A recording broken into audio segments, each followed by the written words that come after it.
Alright, so welcome back. Now, if you haven't watched the first video on mean, median, and mode, you need to watch that first. So if this is the first one you're looking at, stop this one, go back to the other one, and then watch this one. Now, this is going to be on range and outliers. So range kind of sounds like spread. At least to me, if you say what's the range of that, it's from this to that. But range for data is one value that describes that from this to that type. So if I said, what's the range of this value of the mile times? You might say, okay, well, it's from the least value to the greatest value. So what's the smallest value?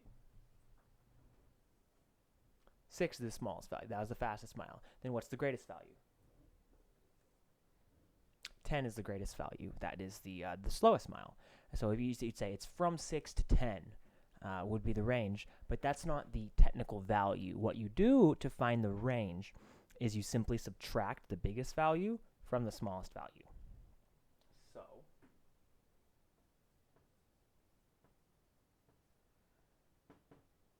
find the range, take the biggest value, subtract from the smallest. So 10 minus 6.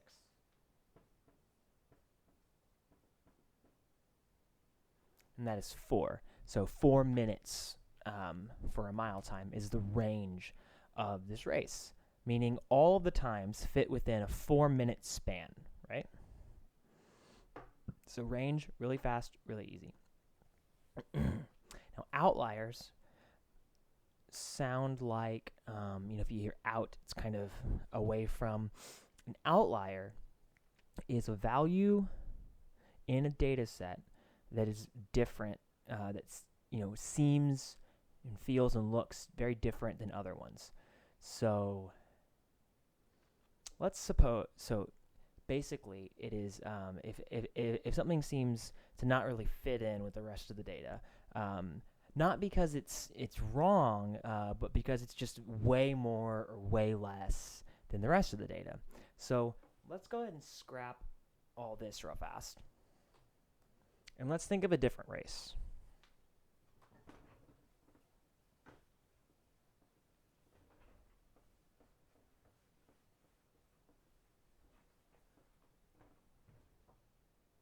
So let's suppose that a class of kindergartners decided to run a 100-meter race, which is just one leg of a track. Decided to run a 100-meter race, but instead of just this one kindergarten class, they also had Usain Bolt, who, if you don't know, is the world record holder in the 100 meters. He's won the gold medal in the Olympics numerous times, so he's the fastest man in the world. So let's say it was Usain Bolt, the fastest man in the world, versus a class of kindergartners, and they ran their 100-meter race. And let's say that the kindergartner times were something like 30 seconds, 31 seconds, 35, 29, 31, 40, 42, 67, 53, 51. All these values, and these are in seconds. But let's say that Usain Bolt, the world record holder, ran his 100 meters in 9 seconds, which he has, more or less.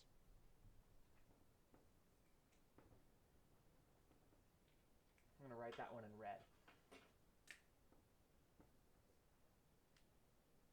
All right, so we have this set of data. We have the times in seconds from a 100-meter race. And for the most part, not looking at the 9, they're all like between 30 and 67. So they're all at least half a minute. Because they're kindergartners ran it. They're not very fast. They got short legs. But also somebody ran a 100 meters in 9 seconds. So the word outlier is used to describe an observation that doesn't fit with the rest of the data. And in this case, Usain Bolt and his 9-second 100-meter dash is an outlier because it's extreme, right? It is so much faster than the rest of them. The flip side of this would be, let's say, next year in the Olympics, they decide to put a kindergartner in the 100-meter dash finals. So you have a 6-year-old racing against a bunch of grown men, the fastest men in the world. Well, those times in the 100 meters would be 9.1, 9.4, maybe 10 seconds, 9.6 seconds, and then you have one person run it in 50 seconds. That would be the kindergartner. In that case, the kindergartner running the 100-meter dash would be an outlier on the slow end. So it's either extremely way more or way less. It just doesn't really fit in to the data. And there's not a perfect way to calculate outliers. It's kind of one of the things you just kind of know when you see it. And you can kind of tell, typically, they don't fit in the way you might graph data. So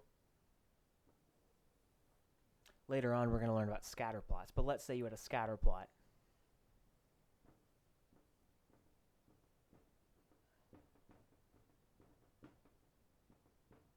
They look kind of like this. You kind of got a linear trend, but there's one value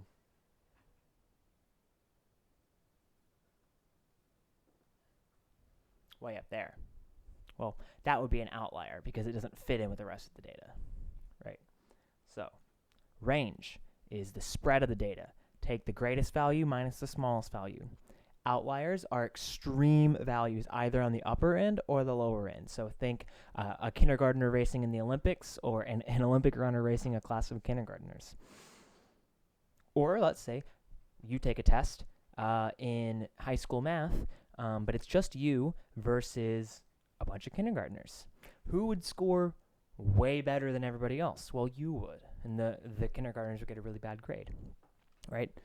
So that's how you think about outliers. So you're going to have an exit ticket that you need to do, and keep an eye out because also soon I'm going to have some instructions on a new accumulating task for statistics. So keep an eye out for that and make sure and complete your exit ticket.